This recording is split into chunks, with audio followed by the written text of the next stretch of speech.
Welcome to another episode of Chats with Clark. I'm here today with a very special guest, Reillys Berk. And as you know, here at Chats with Clark, we don't do poppy intros. So we're going to get straight to the point. Reilly, thanks for joining me. How are you doing today? Thank you for having me. I'm excited. I'm doing great. How are you? I'm great too. I'm excited to have you here. It's going to be a really fun conversation. And Reilly, I should have worn the hoodie that I have from your company, the Oh late. my gosh. I really dropped the ball on that one. But No. tell us a little bit about this company that you started. You just are kicking off this company called the Late Night Club. Give us a little bit of a scoop on that. Yeah. It's a little bit of a long story if that's okay, but I'll try to keep it short. Long story short, it's New Year's Eve night. I went out with like some of my best friends, Emily and Tuesday, who I started the company with, but um we've all talked about starting our own businesses before. Like, we all have business degrees. Like, I've wanted to start businesses. Em and Tuesday have talked about owning a coffee shop, and so it was always in the back of our mind. And I think it was kind of, brought forward just during COVID. Our kind of wheels were spinning, and yeah, we went out New Year's night, we came back, and I think I heard like Em and Tuesday talking about starting like a business or doing some kind of coffee shop. And I was like, whoa. Like, if you guys are starting a business, like, I'm getting on this with you. Like, we all offer different things. Like, we all bring different things to the table. Like, let's kind of brainstorm here for a second. So around the same time, hoodies with like random quotes on them were like super popular on Instagram and Etsy and TikTok. Barstool Sports were doing hoodies with quotes on them, hangover hoodies. Like, there were so many companies that were doing this. So we were just kind of sitting down talking, and we were like, what are some things that we say when we're out with our friends? So we're like, cheers, who's buying the next round, who's buying the Uber, this and that. So we made this like giant list of like all of these things that we would say when we would go out. And the next morning we like read over our list. We were like at brunch reading over the list. We were like, wow, like these all kind of suck, but we know we're in the right direction. Like, we wanted to do something that kind of, I don't know, celebrated, I guess, in what am I trying to say? We wanted it to be like very authentic to us. Like, we wanted it to relate to what we do on the weekends and what we do with our friends. But then, like I said, like, we all have business degrees. Like, none of us know anything about fashion. I mean, I could sew a button, but like, that's about it.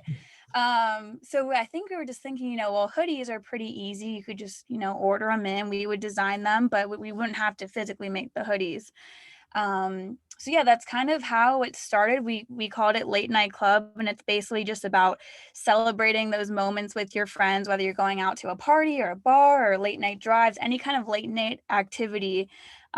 We just wanted it to be very authentic and real and represent us.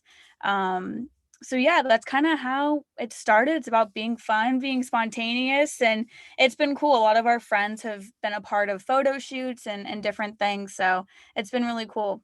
It's so awesome. All three of you are very charismatic and you're all busy too. So like it makes total sense in my head that the three of you, business oriented, lots of good times, come up with this company that is oriented towards actually after our huge work days and work weeks, we also have a great time. And Exactly. And it's cool too because, we're sitting down, we're like, okay, there's all these other hoodies out there. Like, how do we make ours unique? Like, what sets us apart?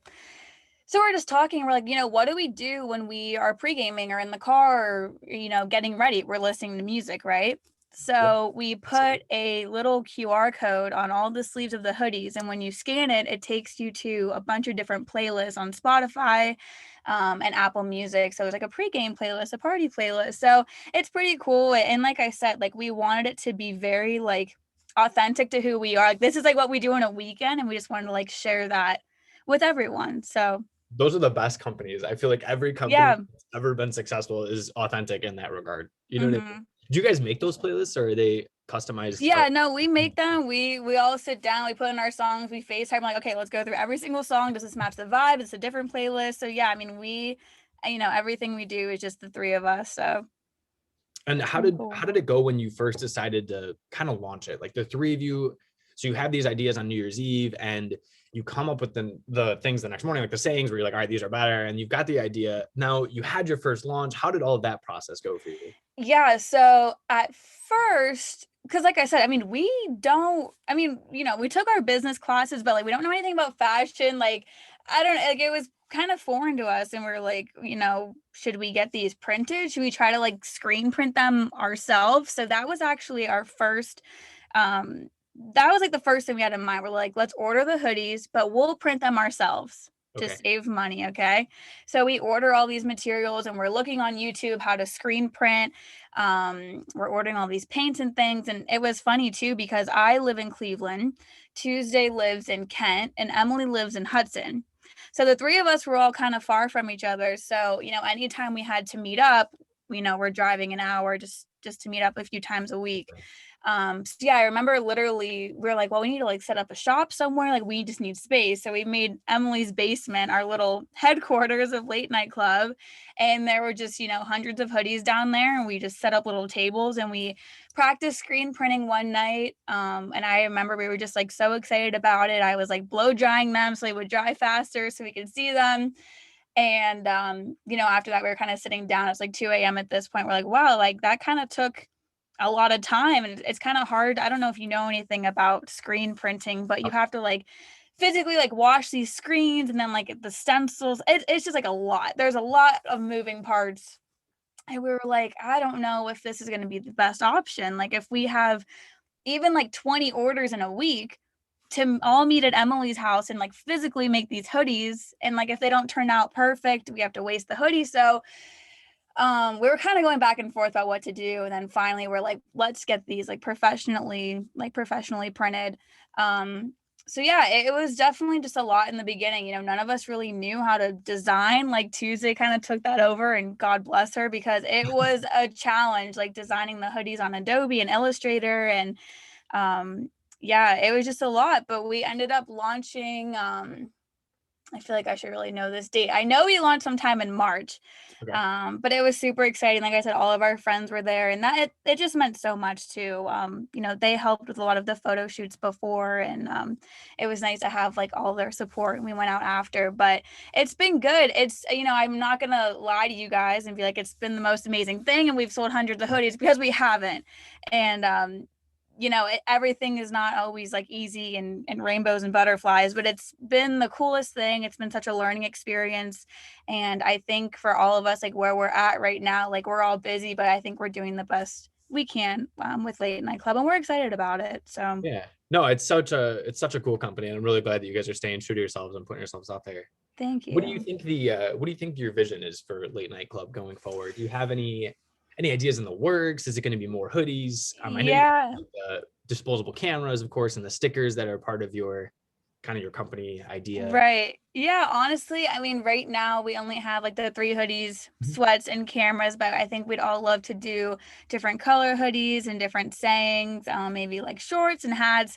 It really just depends. But I think what's cool about Late Night Club is like no matter if you're in Ohio or New York or California, you're with your friends, you're hanging out, you're having a good time. And I feel like a lot of people can relate to it. So we're excited. We're excited. I don't know where it's gonna go, but yeah, we're really excited about it.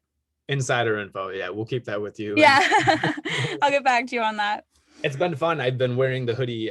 Like I wear it, just whenever, and I'm around campus, people are like, "Oh my God, I love your hoodie. Like, what is that?" I'm like, "Oh, you Oh, gotta check it out." And so a lot of, thank hopefully some you. traffic has been going your way a little bit. Yeah, thank you. Now, Riley, you were finishing up your master's in the midst of all this, right? So you graduated with your undergrad, you're going through your master's, you're starting a company with friends. How did you balance all of that? And what is your master's in too? Like, what is all that dynamic like? Yeah. So I got an MBA from Cleveland State. I always knew I wanted to go to grad school. I didn't really know when, but with COVID and things, and my senior year of Kent was just kind of abruptly ended. Everything kind of went virtual. So I was like, maybe this is a good time to start. So literally 2 weeks after I graduated, I jumped into grad school. It was all online, of course. But with that, it was almost a blessing because it gave me the flexibility and availability just to kind of be around for things like Late Night Club. None of my professors, I barely had any classes where we actually had to like meet with them. It was all kind of like do it yourself on your own time, which was nice. And I don't know. I have mixed Yeah. feelings about it, but that definitely helped for sure. All of us were working full time and this was kind of like a side thing, but definitely a lot of early mornings, late nights, staying organized. And I think too, for me, and I think I could speak for them too, it didn't really feel like work. It was more just like fun and exciting. And I think when you're doing things that you're passionate about, it doesn't feel like a hassle, I guess, or a chore. It's more exciting and something that you want to do. So Absolutely. You time and time again, like everything that you keep saying really embodies everything that you describe about the late night club, and just that happy-go-lucky, appreciating the moment kind of idea that is really truly embodied in the company and in all three of you. So that's what we wanted. So you're doing it. You are doing it. Congratulations too on the you. masters and Thank you. everything. Now, Reilly, people who start companies, I feel like often have a background that is, kind of innovative or has an entrepreneurial touch to it in a way. What is your background like? Have you had that exposure? Tell us a little bit about that. Yeah, so I've actually grown up in a family business.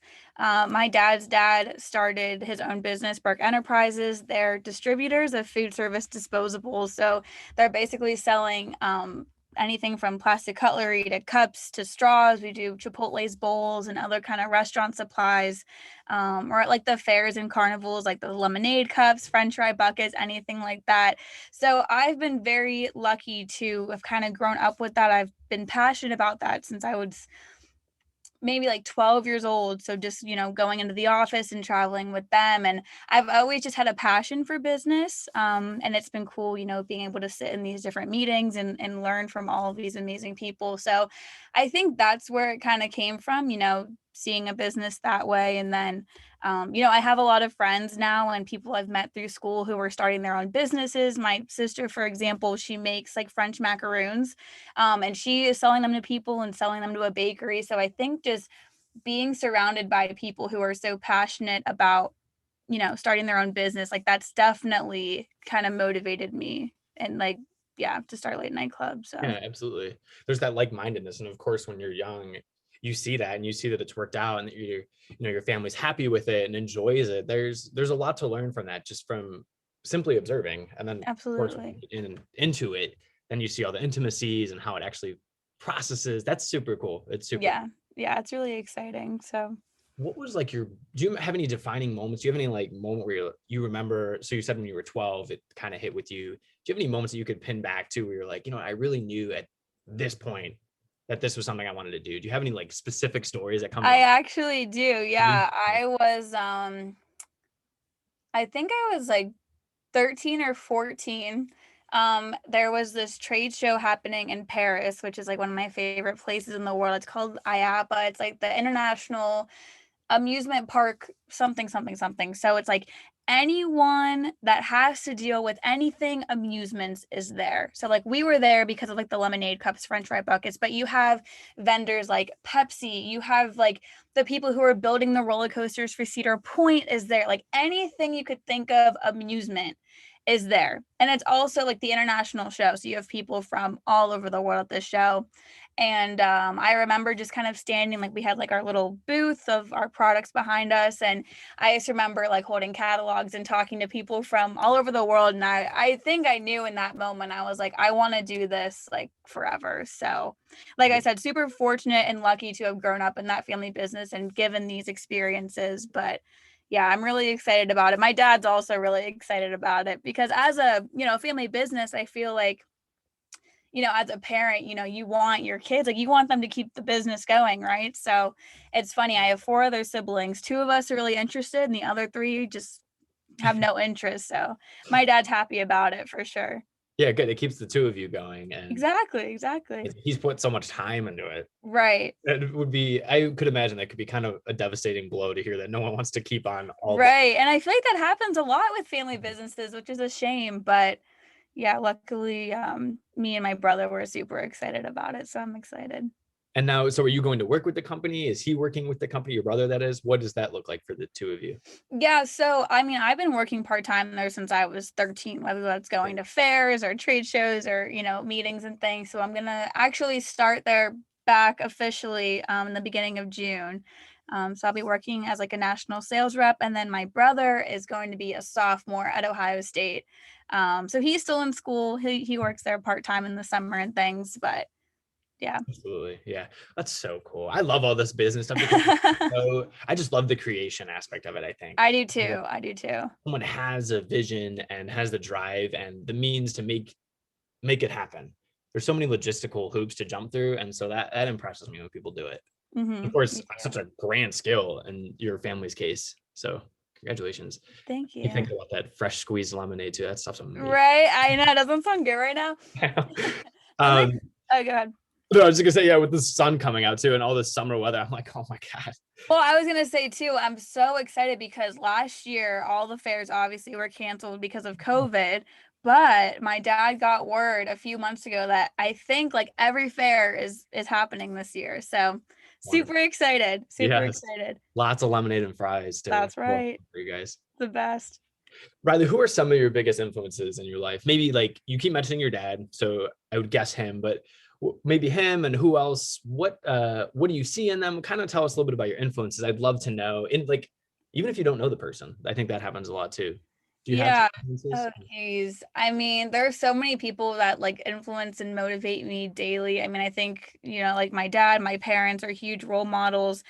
Even some of my best friends, like I said, Emily Tuesday, my boyfriend, like I love being surrounded by like-minded people. We're all super into business. We all see ourselves like, being successful and we're all dreamers and visionary. Like, I don't know, but like I don't know. I think like my circle of friends and even just people I've seen online, I follow some of these people on TikTok. They're like 18, 19, 20. They have these huge businesses and it's just so inspiring to me. And I think, I get a lot of motivation from that.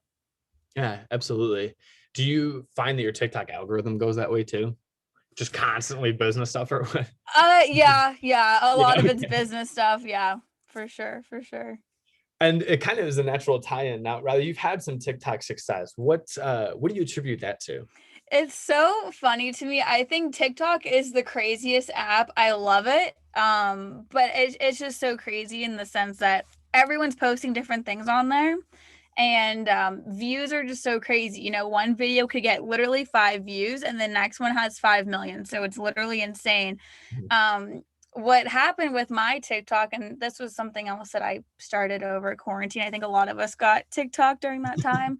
But my basement, my dad loves pinball machines, right? He's a huge collector. I think he actually 2 days ago, he had someone take like an inventory of all of his games. He has 1,400 pinball machines. Oh my God. And we have about 100 of them in our basement. And I just started recording, TikToks of the basement and they just blew up. I think like 2 of them have over 2 million views. My goodness, yeah. And there might be one more, but it was just so funny to me. People were just blown away. I had someone reach out to me from, I believe it was like Yahoo News or something, or want to write a story on this. It was just so crazy to me. I'm like, I don't know. It was insane. But so yeah, I mean, I got some followers from that. I like haven't been posting as much lately just because I haven't been home. But yeah, it's funny. I think I could just attribute all of that success to my dad and our basement. So but yeah, it's a cool app. It's really cool. It is. I think it was funny. I was just having a conversation with my mom and my sister last night about that. Like, it's crazy how TikTok changed social media in that way. There's no other app. I mean, people are trying now, but none where it has that dynamic that you can pop in instance. Like you're saying, 2 million views, and then there's other videos you get like 40. It doesn't even make sense because literally it's the craziest thing. But like I said, I think it's so cool. I mean, every profession, every kind of person, there's kids there. I've seen 90-year-olds on TikTok. Like everyone is on there, and I just love learning new things and seeing like, whether they're in Paris or wherever they are. I think it's just a really cool, fun app. It's cool. Do you, with the Yahoo thing, realize I didn't even ask you about it. Did you end up doing that? I would love to read that article. Did you? Yeah, so he he literally like messaged me on Twitter. I don't know how he found my Twitter, but he's like, "Hey, my name is whatever. I'm with Yahoo in the news. Like, I just have a few questions for you, whatever." So yeah, I just like answered these questions and then he published. I can send you the link, but it was I'll throw it it in was the cool. link. Yeah. Yeah, it was really, I've never had that happen before. I was like, wow, is this like what the TikTokers feel like? Like, it's so crazy. But yeah, that was a really really fun experience for sure. Have you had people come up to you and be like, "Oh my gosh, like that's right. Are you Oh right?" my God, Any of no. those kind of moments or none of I that? wish. I mean, in reality, like I literally have like no followers compared to some of these other people. Sure. I think a lot of it has to do with like consistency. I think on any kind of like social media app, like you have to be consistent if you want to build a following. And I just have not been at all. So, but yeah, it's funny for But sure. And it's actually that now that you speak of that, I have this one person reached out to me. He saw one of my videos, and my dad does like a pinball show every year in Chicago, and people like from all over the world come. But I guess like a lot of people who watch the videos are like, "Oh, I know your dad. I've been to his show, this and that." So that's been cool to connect with, people in like other areas and stuff. But yeah, social media is amazing. I know it's crazy. Like that is what it's for. None of the other nonsense, but that is what's really cool about it. Right. Just connecting with people you wouldn't even expect, and then having something mutual between the two of you that is unveiled. That's impressive. Yeah, it's super cool. So what does he do at this show? He goes to Chicago every year and puts on a show about this. Yeah. So it's his own show. He started it 37 years ago, and he basically just wanted to honor and celebrate like the pinball artists, like the people who were designing the games and things. And yeah, I guess like tons of people went. My dad thought it was going to be like a one and done thing, and we've been going for 37 years, and it's crazy to me. I had no idea how many people are still into pinball machines. Yeah. So he'll have different pinball artists and vendors, and all these different companies come in. People from Germany, Japan, Australia will fly in for the show. It's the most crazy thing to me, but yeah, it's awesome. It's every year in Chicago in October. This weekend or this year it's like Halloween weekend. But yeah, it's crazy. If you like pinball, you got to check it out. Yeah. What's it called? What is he called? Pinball Expo. Pinball. Perfect. Makes Mm-hmm. very much sense. Yeah. Yeah. Really cool. You mentioned consistency, like with TikTok, and saying that probably is, a big thing for success or continued success with it. But something that you are very consistent with is your own podcast, right? The Vareity Show. What inspired you to start the Vareity Show? What's it about? Give us all. Yeah, this is actually a funny story because I used to never listen to podcasts. I still rarely today listen to podcasts. I never thought that I would ever start a podcast. So the fact that I have one myself is just really funny to me. But again, this was during quarantine, and I remember being home with my friends. We were like at someone's like bonfire or something, just talking. And one of my friends was like, "Oh, like you should start a podcast. Like you're always traveling or just, doing different things. Like you should start a podcast." I'm like, well, I don't like right away. I think I was like, I don't know. Like I doesn't make sense. Like I don't even know how you do that. I don't know how it works. Um, and the other thing too, I was like, well, if I did, like, I don't know what I would talk about because I feel like I know a little bit about a lot of different things. Like, I feel like I'm not like an expert in anything. Like, I'm like, it's not going to be like a beauty podcast. It's not going to be like a health and wellness. I'm like, I don't know. I don't know what to do. So then a few days went on, and I remember I was with some of my other friends and I was just telling them, maybe I do want to start a podcast, but I don't know what to talk about. Like I want to be able to talk about a bunch of different things, like anything and everything. And they're like, well, why don't you call it the Vareity Show? And I was like, oh. And then my one friend, she's like, and you could spell it Varei, because everyone, like, my name is Reilly, but like all my good friends call me Rye. So they're like, you can even like tie the Rye into the title. Yeah. And I was like, I love that. I love that. So I remember I ordered a mic. I was just YouTubing, like, how do you start a podcast? What kind of mic should I get? Like, I was just literally going off YouTube videos. And I just found the software and just took a big chance and yeah, it's been so much fun. I'm trying to think how many episodes. I think I'm almost at like 40 episodes now, like one a week, but it's just been the coolest thing ever. I love being able to talk to Miss Ohio one week and then a pilot the next week. And it's just been Yeah. incredible. It's been so much fun. You really do have a great personality for it. Like you have Oh, a voice. You know how there's that supposed the thank you. podcast voice. I think you have a good voice Thank you. You do too. You do for too. yeah. Um, okay, so you had mentioned Miss Ohio and then the pilot. How do you go about having people on your podcast? What's your process like for that? Yeah, so I think like at first, I kind of remember I made a list in my phone. I'm like, okay, think about like your best friends. I was like, I have like three like main best friends. I was like, one's a pharmacist, two are pharmacists, one's like a chemist, one lives in New York. I was like, oh, like living in New York, that's cool. And then I like expanded the circle a little bit more. It's like some other friends. I'm like professional dancers, a chef, this and that. So I kept just thinking like personally, like of people that I knew or like my parents knew, kind of going from there.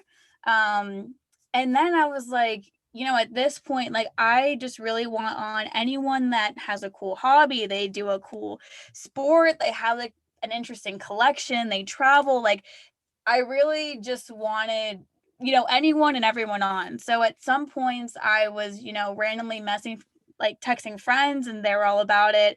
Or I would like randomly just take a chance and message people on Instagram or comment on one of their TikTok videos, like, hey, I love your videos. Like, I'd love to have you on my podcast. And surprisingly, a lot of people have been about it. I don't know why. Like, I feel like if I would have just been like, hey, can I call you sometime to talk? They'd be like, no way. But when I'm like, oh, I'd love to have you on my podcast, they're like, sure. So Official, it's been so cool. It's been so much fun. I love learning new things and meeting new people, and the Vareity Show has been like a perfect excuse to do that. So it's been Totally. great. Every episode that I've listened to of yours has always captivated me. So I really Oh, appreciate the thanks. variety aspect of it. You know what I mean? Yeah. Like, it's nice to switch it up. Of course, people have their podcasts that are just whatever it is, like Right. I feel like a lot of strength. People have podcasts. I don't know why I feel like that, Yeah. but I feel like it's always about that. But I like that you never know what you're going to get on the variety show in Yeah. the coolest way. Yeah, it excites me. And every week is different. Like my last two episodes, like one wants to be an orthopedic doctor, she's going to med school, she's super smart. And then the one before that were magicians that I literally met at town hall. They were doing magic at this restaurant and I'm like, you guys are awesome, like, do you want to be on my podcast? And they're like, yeah. So I just love how like nothing's ever planned, right? I mean, I always try to plan ahead and things, but it's definitely opened a lot of doors for me, and I've gotten to sit down and talk one-on-one with people who I think are so incredible that I would have never had the opportunity to do before. So it's been awesome. What are your friends saying about it? The ones that inspired you to do it and like kind of pushed you? What are Yeah, no, they love it. I mean, they think it's really cool. And yeah, I mean, I have to thank them because especially my one friend Heather, she was the one that really pushed me to do it. And yeah, literally like thank you to them because I don't think I would have ever done it. So what do you think you've learned about yourself throughout the podcasting process? hmm. Um, I don't know. I mean, I think sometimes in life, like me or like other people, they might be like scared to do something new because they're scared of failing. They're scared of like it just not working and wasting their time and their money, and they kind of use that excuse to not do it. Um, it was definitely scary for me in the beginning because like I knew nothing about it at all. Like it's not like I took a lot of like communication classes. Like I wasn't like a news anchor. Like I didn't know how to interview people. Like I did not know what I was doing, but I took a chance. And I don't know, like a lot of people seem to like it. The people I interview are like, wow, you're like really good questions. I'm like, really? Like it just, I don't know. So I think I've learned, even though something might be like new, don't be scared to take a chance. And I think a lot of people could relate to that, whether it's starting a podcast or starting a new job or, going back to school or really anything, just not being scared because what's the worst that could happen? Right. Absolutely. Yeah. So to anyone that's listening, this is your nudge. If you're whatever you're thinking about doing and getting into, this is your nudge right here. Reilly and I are tapping you on the shoulder and saying, that's right. Because I mean, really, like, what's the worst that could happen? I buy this mic and I don't know, I return it or I give it to my sister who's a singer. I don't know. Like, what's the Yeah. worst that could happen, right? So take a Honestly, yeah. chance. Don't be scared. Yeah, and you love it. I mean, look what happened. So cool. It's amazing how Exactly. it's like sometimes is those things that are so unexpected or spontaneous or just not what you would think you'd be doing that are the most joyful and rewarding. And I mean, if you would have told me last year that I'd have my own like clothing brand, I would have been like, no way, like literally no way. And here we are. So sometimes I think those times where you just take a chance and, you know, take a risk, like those are the times that it like pays off and it's all kind of worth it. So you never know. Take a chance. absolutely, absolutely. YOLO. YOLO. That's really how I live my life. I know it's like so stupid and like something we said when we were like 8 years old, Yeah, but right. I'm always like, just YOLO. Like you have one life. Like you got to do what makes you happy. And I don't know. You should bring that Something back. That should be on a late night club hoodie. Like I should. I I don't really think it should. says YOLO on it. That's right. Hey, I'm a big believer in that. I mean, you know, you got to make Yeah. the most out of it. Why die and not know what could have been? I'm with you. That's Right? weird. Yeah. Yeah. So, Reilly, if you could interview one person, which is in essence what you do on the variety show, but if you Yeah. could pick one person, no knock on anybody that you've interviewed or whatever, of course, but like just out of curiosity, if you could interview one person, alive, dead, know them, don't know them, whatever, who do you think it would be for you? And Great of course, why? question. Um, hmm. I feel like it would be really cool to interview like Walt Disney. Okay. I Like just frozen think, Disney or Disney when he was alive? yeah, when he was alive, like I mean, he literally created this whole thing. I don't know. I just think it'd be really cool to kind of like dive into his brain and be like, how did you even, you know, come up with this empire that it is today? Like it's insane. I think that would be really cool. Or like Ellen or Oprah. I don't know. I mean, there's so many cool people out there. You know, singers and movie stars. Like there's just so many people. Um, but yeah, I don't know. Who would you interview on your podcast? It's a good question. Yeah, I love that you just. I'll answer, but a quick thought is like I love that all those people you mentioned just they did build their own empires. Like that, they're business minded, right? Right, right. Oprah, Ellen, all of them have business empires in their own right. So it's kind of interesting that Yeah. those are the people that where your brain went. Yeah, I'm with you. I would love to interview like spiritual people. I think it'd be fascinating to sit Oh, with cool. kind of like Gandhi or Yeah. Dalai Lama, people that others hold in very high regard, you know, and that really dictate other people how other people live. I think that's interesting. Mm-hmm. Or John Lennon. I'm a Beatles fan. I'd love to interview John Lennon. Yeah. So out there, like what does he actually think would be very Mm-hmm. interesting to hear. Maybe some tech gurus too. I think some tech gurus would be interesting. Yeah, You Jobs, for Doris sure. on Twitter, maybe whomever, someone like For that. sure. And that's why, like, another reason, like, why I love my podcast, and I'm sure you're the same way. Like, I just love being able to meet new people. I feel like everyone has a story, everyone has something that they're good at. And I just feel like you can learn something from everyone. Um, so yeah, I mean, I just think it's awesome, like being able to sit down and just learn from people who have done whatever, you know, it's Yeah. fun.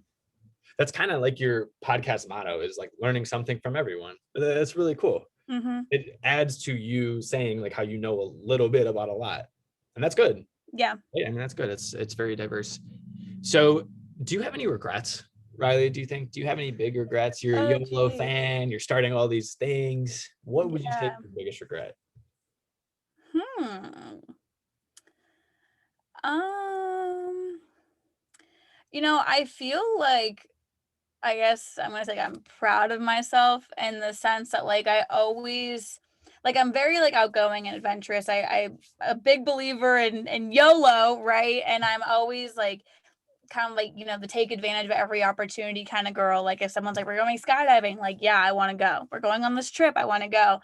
Um, so there's not like I don't think there's anything I've really like changed or anything I really like regret. I feel like something that comes to mind would be like I feel like I regret those days when this might like sound dumb, but like the days that I would sleep in until like noon or 1.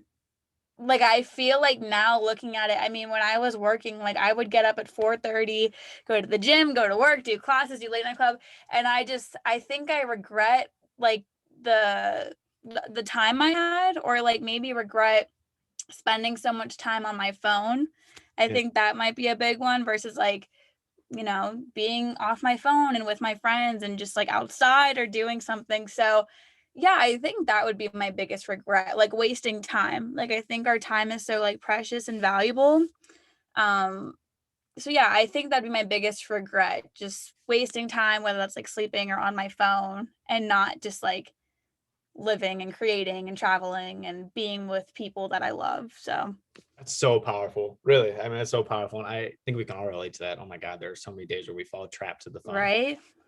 It's wild you say that, because I think the same way. Like I get up every day now too. So I just kind of started it. I'm like, all right, I don't, why am I sleeping in? I'm like, I'd love to get up and experience the world. It's the truth. You're right. Yeah. Would you have any advice with that, Reilly? Do you have any advice to anyone that's listening, or to your younger self, or could be related to the regret aspect of it, or the wasted time in quotes? But Yeah, I mean, I don't know, like I said kind of throughout this episode, like I'm a big believer in like, you know, you have one life, make the most out of it, take a chance, don't be scared to take um, you know, a risk on something, and, you know, don't be scared to say yes, you know, to traveling or meeting someone new, or, you know, starting a new project or something. You know, you, like I said, you know, you get one life, right? So it's like, what do you want to do with that? I think like my biggest fear is like being like 90 years old, sitting in a hospital bed, looking back on my life and being like, did I do everything, you know, I wanted to do? yeah, And I feel like where I'm at right now, I'm on the right path. Like I've done a lot of things I've wanted to do, which is great. But yeah, I mean, just live your life to the fullest. You know, do things that make you happy. Um, yeah, I think, sorry, that was like a lot of different things, but I think that would be like my biggest piece of advice, or pieces of advice, I guess. those are great. It's funny. My sister was going through old picture books the other day, and she was sending Mhm. pictures, like baby pictures. And I love just like the zeal that little kids have. And the thought hit me the other day, so you'll probably see some content on this on my part soon, but just the idea that like when we're kids, we're so energetic, we're so charismatic, we're so curious. And then how would we as young kids be proud of who we are now? And like, would we appreciate what Yeah, we as human beings are doing now? good point. As, Yeah. you know, like, because when we were young, the one picture that really strikes me, it was I was on like a little roller coaster thing, and my face in the first picture is just of shock. I mean, it looks fly out of this thing, and it Yeah. was. And then the second picture, I'm just smiling like ear to ear, and it's kind of like, Hmm. I wonder, am I doing things now that kind of captures that courageousness, that charisma? And I don't know. Yeah, Right, like, would your younger self be proud of, like, where you are now? I think that's, like, huge, and, like, something, like, I'm definitely gonna think about, like, when we get off the Zoom call, because it's so interesting, though, you're so right. It's a good, perspective, something I never thought about before, so that's a good point. yeah, it kind of echoes the sentiments of McConaughey's idea of, oh, who's your hero? And it's, oh, it's me in 10 years. And then same thing in that 10 years. Right. I think a lot of people are familiar with that speech. So a question that I have never asked before, but it's kind of hit me throughout our conversation. You're my trial run on it, Reilly. So Yeah, yeah, oh god, here we go.